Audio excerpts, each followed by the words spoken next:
بسم اللہ الرحمن الرحیم۔ السلام علیکم خواتین و حضرات، میں ہوں آپ کا جنید سلیم اور آپ دیکھ رہے ہیں انصاف ڈیجیٹل۔ ناظرین، اس سے پہلے کہ آپ کو آج کی ایک بہت بڑی خبر سے مطلع کروں، ایک مذمت جو ہے وہ میں ڈیو سمجھتا ہوں کہ ضرور کرنی چاہیے، اور وہ مذمت ہے کے پی کے رکن صوبائی اسمبلی شفیع اللہ جان، جن کا تعلق پی ٹی آئی سے ہے، ان کی مذمت۔ انہوں نے مجھے کسی نے کلپ بھیجا ہے جو دیکھ کے مجھے بہت افسوس ہوا ہے کہ انہوں نے اسمبلی کے فلور پہ تقریر کرتے ہوئے فیصل وافڈا صاحب کی شان میں گستاخی کی ہے۔ اور چلیں باقی باتیں تو ٹھیک ہیں، وہ آپ کہہ سکتے ہیں، آپ منتخب رکن ہیں اسمبلی کے، لیکن یہ کہاں کا انصاف ہے کہ آپ فیصل وافڈا صاحب کو یہ کہیں کہ ان کا منہ ایسے ہے جیسے جی ٹی روڈ پہ پھڑا ہوا کھڈا ہوتا ہے۔ یہ نہیں کہنا چاہیے، خدا کے لیے پلیز یہاں تک نہ بات بڑھائیں۔ جی ٹی روڈ کا کھڈا، پلیز ایسی باتیں نہیں کرنی چاہیے۔ شفیع اللہ جان صاحب، آپ کی حصے مزاح بہت اچھی ہوگی، لیکن پلیز ایسا نہ کہیں، اور وہ بھی فیصل وافڈا صاحب کو جو ایک بہت مشکل صورتحال سے گزر رہے ہیں اور اپنا فرض منصبی ادا کر رہے ہیں۔ ان کو پتہ ہے کہ وہ جب ٹی وی پہ آ کے بولتے ہیں تو پورا ملک جو ہے، کروڑوں لوگ ان کی شان میں کس کس طرح کے قصیدے پڑھتے ہیں، لیکن وہ پوری یکسوئی کے ساتھ، پورے اعتماد کے ساتھ جو ان کو بتایا جاتا ہے وہ بولتے ہیں۔ لیکن ان کو یہ کہنا کہ ان کا منہ ایسے ہے جیسے جی ٹی روڈ پہ پڑا ہوا پلیز میں بہرحال اس کی مذمت کرتا ہوں، اور ایسی بات نہیں کرنی چاہیے۔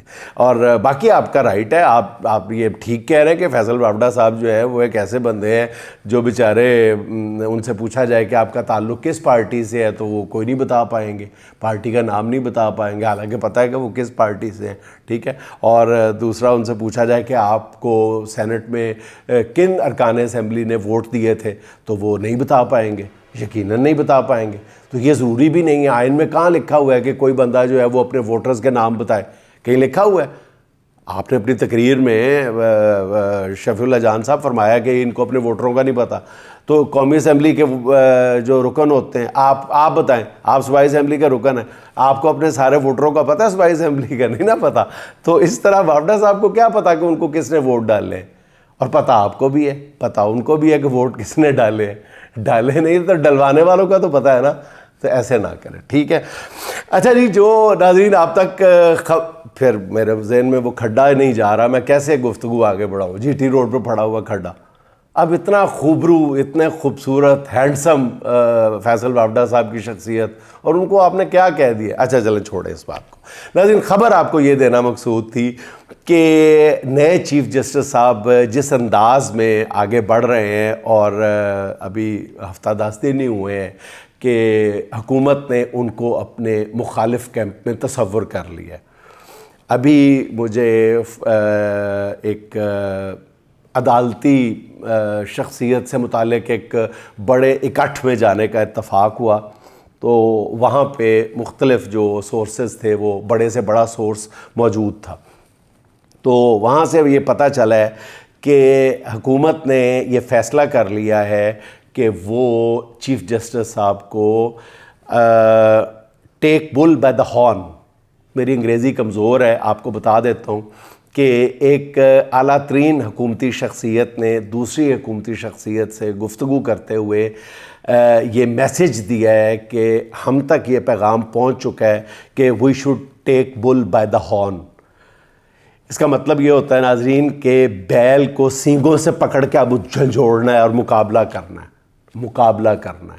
اور دوسری بات یہ ہے کہ نئے چیف جسٹس صاحب کو حکومت نے بل قرار دے دیا اپنے لیے۔ تو اس کے لیے جب تھوڑا سا میں نے کریدنے کی کوشش کی تو ویسے ہی میری شکل دیکھے تو ویسے ہی حکومت والے 10 میل گیا مجھے دور بھگا دیتے ہیں یا خود دور بیٹھ جاتے ہیں۔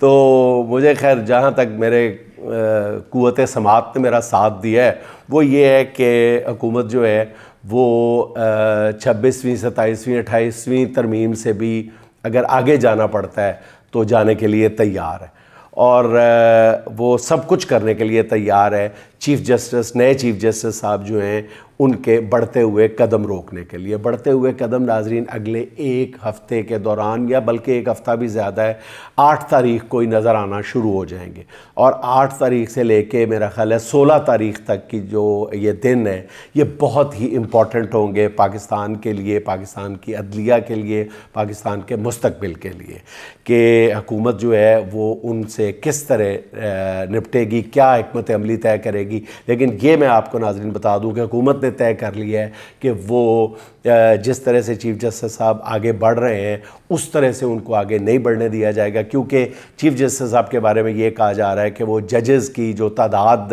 بڑھائی جا رہی ہے اس کو چیف جسٹس صاحب اور ان کے ساتھیوں نے آپس میں گفتگو کے دوران بھی اور آفیشیلی بھی شاید یہ کر دیا جائے, اناؤنس کر دیا جائے ان ون وے اور دی ادر, کہ یہ بدنیتی پر محمول کر رہے ہیں ججز. جو موجودہ سینئر ججز ہیں وہ ججز کی تعداد بڑھانے کے معاملے کو حکومت کی بدنیتی پہ محمول کر رہے ہیں. اب آگے چل کے پتہ چلے گا کہ یہ اونٹ کس کروٹ بیٹھتا ہے, لیکن پھر میں ریپیٹ کر دوں کہ حکومت فیصلہ کر چکی ہے کہ نئے جو چیف جسٹس صاحب ہیں ان کو اس طرح ہم نے سموتھ سیل نہیں دینی, اس طرح آرام سے نہیں ہم نے چلنے دینا. تو اب آگے جا کے کیا ہوگا یہ پتہ چل جائے گا. اچھا ناظرین, ایک بہت ہی افسوسناک خبر میں بہت افسوس اور دکھ سے شیئر کر رہا ہوں آپ کے ساتھ, کہ چین اور پاکستان کے تعلقات تاریخ کی کم ترین سطح پر آ گئے ہیں. ناظرین, ہم کہتے تھے کہ پاک چین دوستی ہمالیہ سے اونچی, سمندروں سے گہری اور شہد سے میٹھی, یہ وہی جملے ہیں جو نواز شریف صاحب بار بار چین میں دہراتے ہوئے بھول رہے تھے, اور شہباز شریف جیسا جو ٹیوٹر تھا وہ ان کو لقمے دے رہا تھا کہ کس چیز سے اونچی ہے, کس چیز سے میٹھی ہے اور کس چیز سے گہری ہے. وہ الٹا کہتے جا رہے تھے نواز شریف صاحب, اگر آپ کو وہ تاریخی کلپ یاد ہو. تو ناظرین, یہ دوستی جو ہے, یہ اس دوستی کی جو گاڑی ہے یہ تلخ جذبات کی پٹڑی پہ چڑھ چکی ہے. اللہ تعالیٰ وطن عزیز کو حاسدوں کی نظر سے بھی محفوظ رکھے, اور خاص طور پہ پاک چین دوستی کو ہر طرح کے شک و شبے سے بالا تر رکھے. مطلب یہ وہ دوستی ہے جس نے زمانے کے سرد و گرم دیکھے ہوئے ہیں. اب اس دوستی کو کس کی نظر کھا گئی؟ اپنے تمام تر اختلافات کے باوجود پاکستانی قوم جو ہے ناظرین 2-3 چیزوں پہ ہمیشہ متفق رہی ہے, جن میں ایک ایٹمی پروگرام ہے, دوسرا مسئلہ کشمیر ہے, اور تیسری پاک چین دوستی ہے. لیکن ناظرین, آج کیا ایسا ہو گیا کہ شکوک و شبہات سے بالا تر معاملات بھی اگر مگر کے کھیل کا حصہ بن چکے. ابھی چند سال قبل ہی پاک بھارت کشیدگی کے دوران چین نے حیرت انگیز طور پہ سفارتی محاذ کے حوالے سے دیکھا جائے, سفارتی زبان کو اگر مد نظر رکھا جائے, تو ببانگ دہل اعلان کیا تھا کہ پاکستان کا چین کی خارجہ پالیسی میں وہی مقام ہے جو امریکہ کی خارجہ پالیسی میں اسرائیل کا ہے. تو ان مضبوط تعلقات کو اندر ہی اندر کون سا گھن کھوکھلا کر رہا ہے پتہ نہیں. چند ماہ قبل ناظرین چین نے پاکستان کا درجہ انتہائی قابل ترجیحی ممالک سے کم کر کے صرف ترجیحی ملک تک محدود کر دیا. پچھلے 2 برسوں میں چین نے کبھی دبے اور کبھی کھلے لفظوں میں پاکستانی پالیسی سازوں کو سمجھانے کی کوشش کی کہ معاشی استحکام سے پہلے ملک میں سیاسی استحکام لے کے آئیں. اور سیاسی استحکام سے مراد اس ملک کا بچہ بچہ سمجھتا ہے کہ جب کوئی دوسرا ملک وطن عزیز کی حکومت سے یہ کہتا ہے کہ آپ اپنے ملک میں سیاسی استحکام لے کے آئیں تو اس سے کیا مراد لی جاتی ہے. تو جب وہ چائنا نے یہ کہا کہ پہلے ملک میں سیاسی استحکام لائے ورنہ اقتصادی ترقی کو بھول جائیں, یہاں پر پاکستان میں موجود چین کی قیادت بار بار اس بات کا اعادہ کرتی رہی, اور چین میں بھی جب پاکستانی وفود جاتے رہے تو بھی چین کی حکومت ان سے یہی کہتی رہی. اصل میں چینی قیادت ناظرین یہ کہہ رہی تھی کہ جیل میں بیٹھے شخص سے بات کرو, مگر حکمرانوں نے سن کر بھی انسنی کر دی. اور شنگھائی کانفرنس کے موقع پہ چین نے کم و بیش سرد موری کا مظاہرہ کیا ہے, کیونکہ کانفرنس میں چینی صدر نہیں آئے تھے. آپ کو یاد ہوگا ان کی جگہ چینی وزیر اعظم کو بھیجا گیا تھا, جو بعض لوگوں کے مطابق پروٹوکول میں دوسرے اور بعض لوگوں کے مطابق تیسرے نمبر پر آتے ہیں. مطلب پاک چین تعلقات اگر اس وقت خراب نہ صحیح, اس کی مٹھاس ضرور کم ہو رہی ہے. اور ان دنوں سے, اس کے بعد سے کہ مطلب پہلے ہی مٹھاس میں کمی واقع ہونا شروع ہو گئی کہ پاکستانی وزارت خارجہ پر اسحاق ڈار کی شکل میں ایک میں کہوں گا عذاب نازل ہو گیا۔ ملکی معیشت کا ستیہ ناش کرنے کے بعد ڈار صاحب جب سے وزیر خارجہ بنے ہیں وہ پاکستان کے خارجہ تعلقات ہیں ان کا ستیہ ناش نہیں بلکہ ستیہ ناش کرنے کی پالیسی پہ گامزن ہے۔ ہر طرف سے آپ کو کم و بیش ایسی آپ کو شکایات سننے میں آ رہی ہیں، کہیں سے اچھی خبر نہیں ہے خارجہ محاذ سے، اور آئے بھی کیوں کر جس ملک کے حالات یہ ہوں تو کون سا ملک آپ کو اپنا ہاتھ پکڑانے کے لیے تیار؟ مطلب ڈار صاحب کی نہلی نے مشکلات کا شکار پاک چین دوستی کو ہی داؤ پر لگا دیا۔ ناظرین تھوڑی سی بیک گراؤنڈ دیکھ لیں کہ پچھلے دنوں کیا ہوا، تو ہوا کچھ یوں تھا کہ اسلام آباد میں ہونے والے ایک سیمینار میں اسحاق ڈار بطور مہمان خصوصی شریک تھے اور صدارتی خطاب ارشاد فرما رہے تھے۔ چینی سفیر بھی اس تقریب میں بطور مقرر شامل تھے اور اپنی گفتگو کرنے کے بعد وہ فارغ ہو چکے تھے۔ ڈار صاحب نے اپنے خطاب میں فرمایا کہ جب وزیر اعظم شہباز شریف بیجنگ گئے تھے تو وہاں چینی صدر سے ملاقات ہوئی تھی، اور اسحاق ڈار صاحب نے دعویٰ کیا کہ چینی صدر نے کہا تھا کہ دنیا کے کسی بھی ملک میں چینی فرد کی جان و مال کو نقصان پہنچے تو ہم اس سے تعلقات ختم کر دیتے ہیں، لیکن پاکستان ایک واحد استثناء ہے۔ ہمارے کارکن وہاں پہ قتل کیے جاتے ہیں، اس کے باوجود ہم پاکستان میں انویسٹمنٹ کر رہے ہیں اور کرتے رہیں گے۔ اب ڈار صاحب کی تقریر جب ختم ہو گئی تو پاکستانی وزیر خارجہ کی غلط بیانی پر چینی سفیر اٹھے اور مائک پر آ کر انہوں نے لوگوں کو کچھ دیر کو رکنے کو کہا اور بولنے کی اجازت مانگی۔ پھر وہاں بتایا گیا کہ پاکستان کے وزیر خارجہ انہوں نے کہا، چینی سفیر نے کہا کہ پاکستان کے وزیر خارجہ اسحاق ڈار صاحب سراسر جھوٹ بول رہے ہیں۔ تقریب میں موجود لوگوں کا کہنا ہے کہ چینی سفیر کا چہرہ جو ہے غصے سے سرخ تھا اور وہ کہہ رہے تھے کہ چین کے لیے پوری دنیا کے کسی بھی علاقے میں اپنے شہری کی جان کی حفاظت سب سے زیادہ اہمیت کی حامل ہے، اور صدر نے پھر بھی ایسی کوئی بات نہیں کہی۔ اسحاق ڈار صاحب اپنے پاس سے یہ بات بنا کے کہہ رہے ہیں۔ تو چینی سفیر نے پھر زور دیا کہ حکومت پاکستان کو بھی چینی شہریوں کے تحفظ کو یقینی بنانا ہوگا، بصورت دیگر جو ہے ہم پاکستان میں انویسٹمنٹ یا ترقیاتی منصوبوں پہ کام جاری نہیں رکھ سکیں گے۔ اور انہوں نے یہ بھی کہا تھا کہ چینی شہریوں کی حفاظت سے زیادہ ہمارے لیے دنیا میں کوئی کام اہم نہیں ہے۔ اور چینی سفیر جانگ زائی ڈونگ نے مزید کہا تھا کہ چینی شہریوں کی سیکیورٹی جو ہے وہ سی پیک کو آگے بڑھانے میں سب سے بڑی رکاوٹ ہے، اس کے بغیر سی پیک آگے نہیں چل سکتا۔ تو چینی سفیر کے ان خیالات نے سفارتی حلقوں میں باقاعدہ ایک کھلبلی مچا دی تھی۔ وہ تو بھلا ہو ہمارے ریاستی اداروں کا کہ انہوں نے بر موقع بر وقت اس میں مداخلت کی اور معاملات کو سنبھالنے کی بھرپور کوشش کی، جس سے اتنا نقصان نہیں ہوا جتنا نقصان ہونے جا رہا تھا۔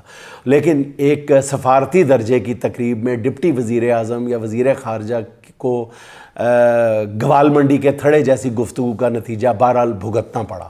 اور میں پھر یہی کہوں گا کہ بعض ذمہ دار جو ریاستی ادارے ان کی طرف سے بر وقت جو اس معاملے میں مداخلت تھی اس نے اتنا نقصان نہیں ہونے دیا۔ ناظرین 70 سال تک ہمالیہ سے بلند دوستی کا سبق رٹانے کے بعد اب ہماری وزارت خارجہ نے چین سے اگر شکایات کی پٹاری کھول دی ہے تو اس کی وجوہات جاننا ضروری ہے۔ چاہیے تو یہ تھا کہ اس درگت کے بعد اسحاق ڈار اپنی اوقات میں آ جاتے، لیکن وہ غصے میں آ گئے ہمیشہ کی طرح۔ وہ سمجھے کہ میرے مخالف جو سامنے بیٹھے ہوئے ہیں یا جو جن کے بارے میں بات کر رہا ہوں وہ کوئی پی ٹی آئی کے ارکان ہے، جو مرضی کہہ دیں خیر ہے۔ اور پھر انہی کے ایما پر وزارت خارجہ نے چائنا کے خلاف بیان جاری کر دیا۔ یقین کریں میں بالکل ٹھیک کہہ رہا ہوں کہ آپ بالکل ٹھیک سن رہے ہیں۔ گزشتہ روز ترجمان دفتر خارجہ نے چین اور چینی سفیر کے خلاف ہی ایک طرح سے بیان جاری کیا تھا۔ پھر وہی میں کہوں گا کہ بر وقت یہ چینلز پہ یہ خبر تک نشر ہو گئی کہ جی سفیر کو طلب کیا گیا، پھر بر وقت کارروائی کر کے یہ خیر اس حد تک معاملہ نہیں جانے دیا گیا۔